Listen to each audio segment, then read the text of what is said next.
Okay, so today I'm going to be going over a bench press warm-up that I did this past week in order to get ready for one of my upper body sessions in which the main movement was the bench press, okay?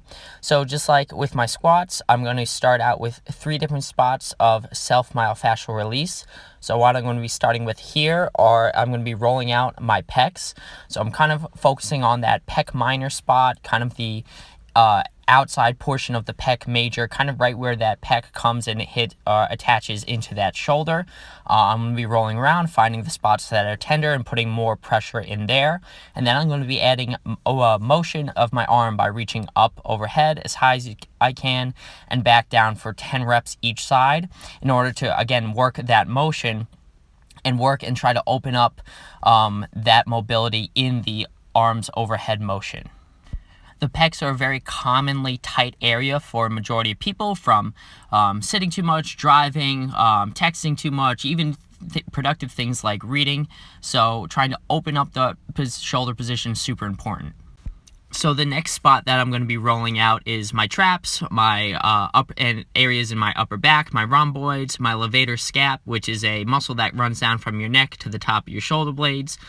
Which is, I know, a sore spot for me personally, kind of working on the inside portion of that shoulder blade there, okay?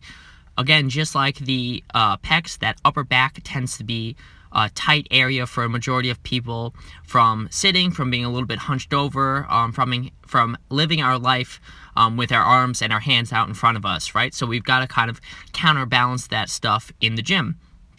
So I'm rolling out my upper back there to start to loosen that up.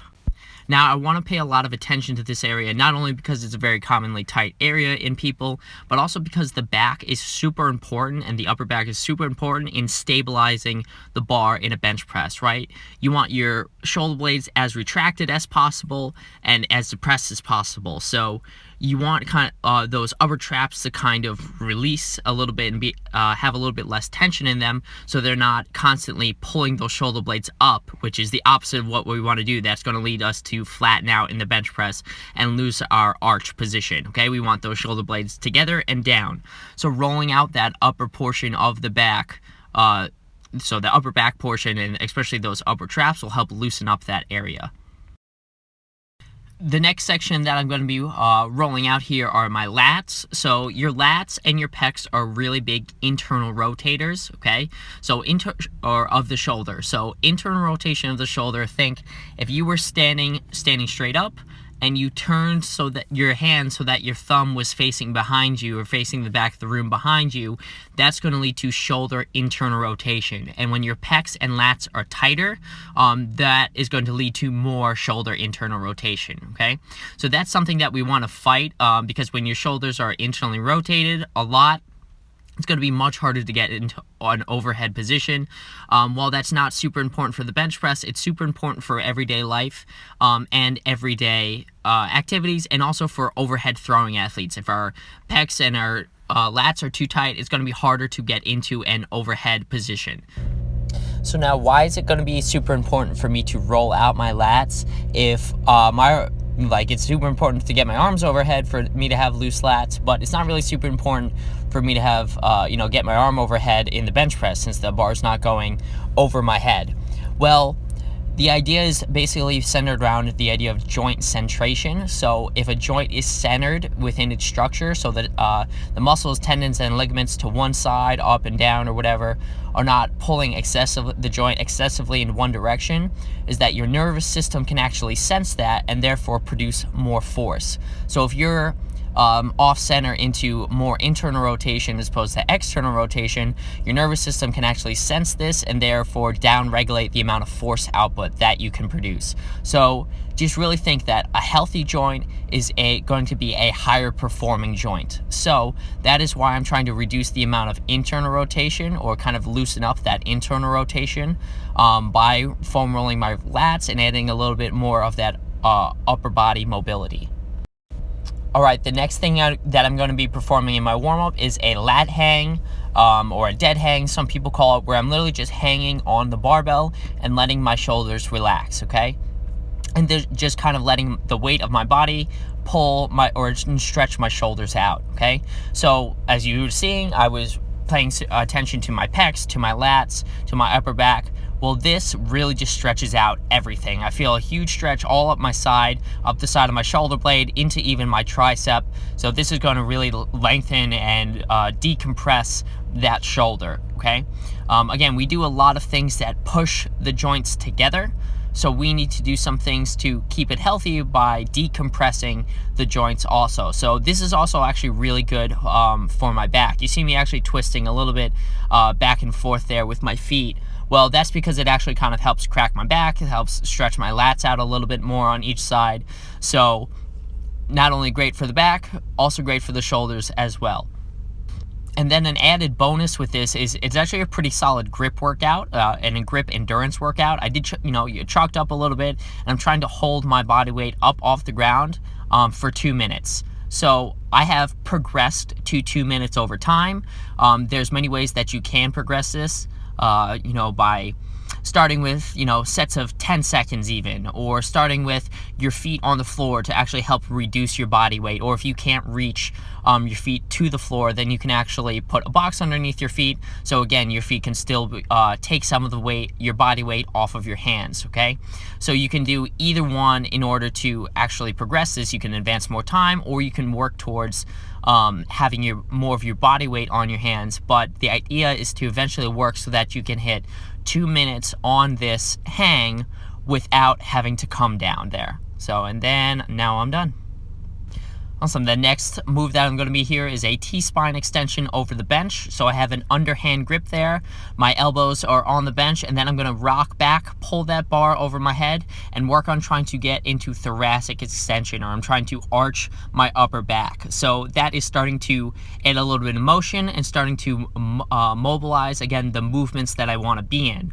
When I'm performing the bench press, I want to be able to get my chest up as much as I can in order to reduce the range of motion that the bar needs to go through. So I'm starting to mobilize the areas and mobilize the movements that I'm going to want to get into throughout my workout.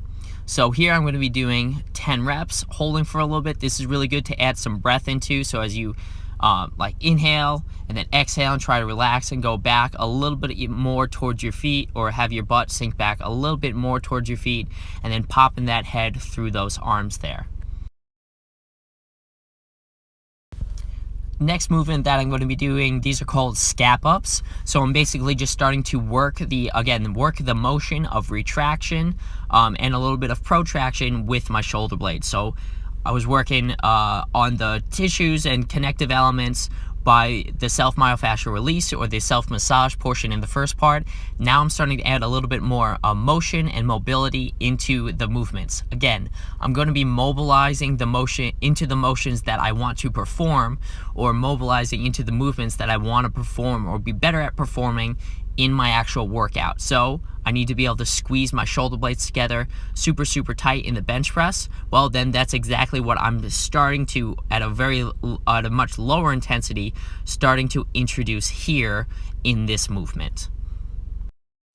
The next one that you're going to be seeing me do here is called a standing shoulder car. So you'll just have to trust that my arm goes right over my head there and comes back around, because I screwed up the camera work just a little bit, but that's no problem. I'm trying to not rotate anything in my body, abs tight, squeezing my butt so I remain in a nice solid neutral position. I start with my thumb up, reach overhead, and then when I get as high as I can overhead, I flip that hand so that my palm's facing the wall and finish the circle.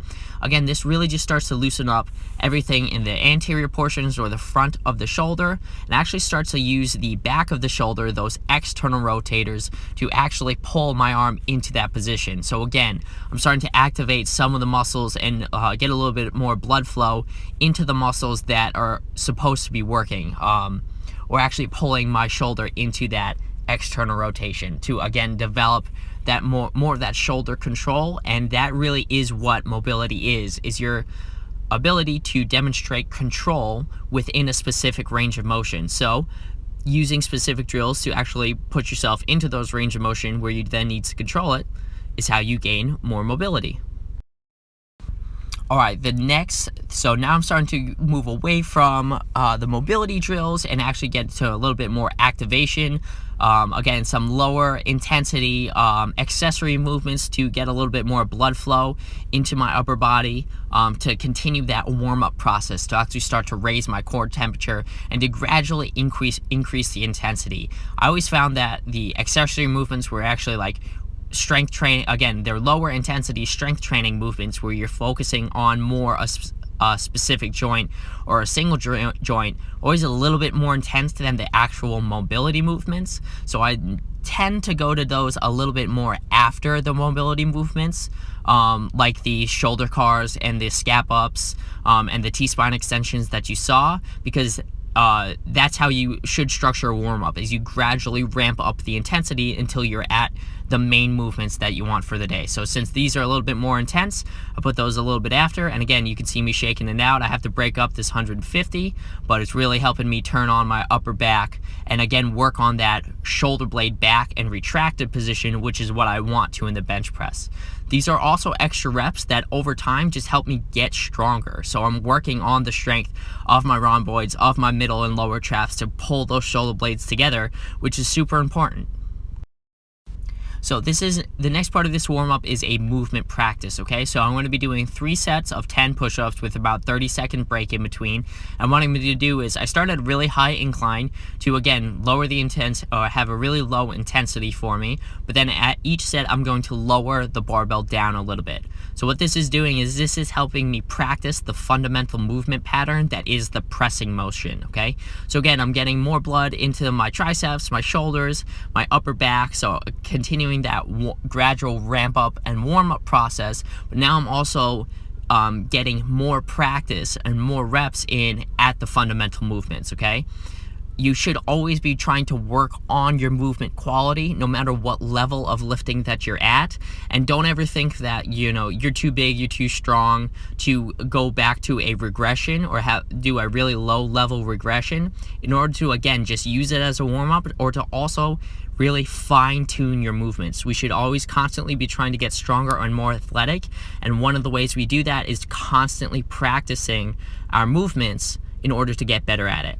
Now, that should be done throughout all intensities. So, as you can see me here, I'm working at a very low intensity, but I'm still trying to make every rep as perfect as I possibly can and be very conscious of how my body is moving for every rep.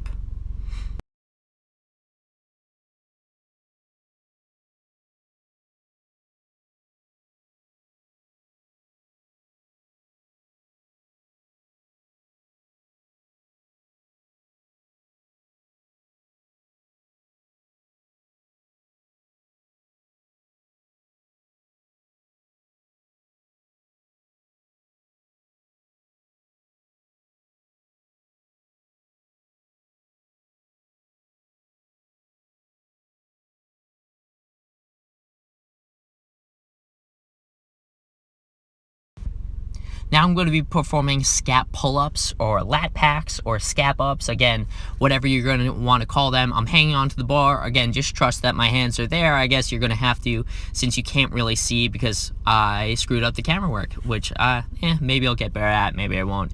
But I'm going to be performing 3 sets of 10, and this one I'm really starting to mobilize and work on the depression of my shoulder blades. So what depression of the scaps is pulling your shoulder blades down towards your butt. Again, there's 2 main motions that you really need to do in a bench press. You need to pull your shoulder blades together, okay? And then you need to pull them down towards your butt. Now these lat packs or these Scap Pull-ups are really important to work those lower traps, which is the muscle that actually performs this action. And when you do this is actually a really good one for shoulder health. Again, since your arms are overhead, you're stretching everything out, but now since you're adding motion into that and it's starting to develop some tension, it goes back to what we were talking about with the shoulder car. You're actually adding mobility because you're adding control into this overhead position. So it's really, really important for the long-term shoulder health to be able to keep your the ability to put your arms overhead. And you need strong lower traps in order to rotate that scapula up rotate that scapula up in order to keep that proper scapulohumeral rhythm, okay?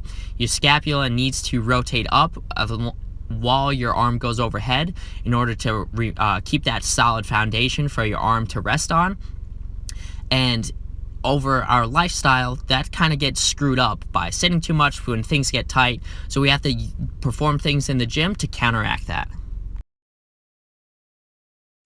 Okay, this is the last movement that I'm going to be doing before I actually start touching barbells. So this is my, power, like my last part of my warm-up, my CNS intense activity, where I'm performing a med ball throw. I'm starting to get some speed work in there to kind of just juice my nervous system up and make sure that I'm ready there. So I'm trying to throw the ball as hard as I can at the wall. I'm going to be doing 2 sets of 5 with about 30-second break in between. So again, I'm not really necessarily doing it as a movement to try to produce power or become more powerful. I'm just using it as my last little bit of my warm-up. Now that my joints are all ready, I'm warm, I'm sweating a little bit, the last part to again kind of turn my central nervous system on, get me going, is a speed movement. Okay, and then the last thing that I do in the warm-up is actually practice some repetitions of what my main movement is going to be. So Pat actually had me do a 8-rep max with the shoulder saver today. So I do my normal setup. Even though it's just the barbell, I'm treating it like it's super heavy. And they're the exact same reps that I'm going to be performing in my workout today. So this is a normal grip, shoulder saver, 8 reps.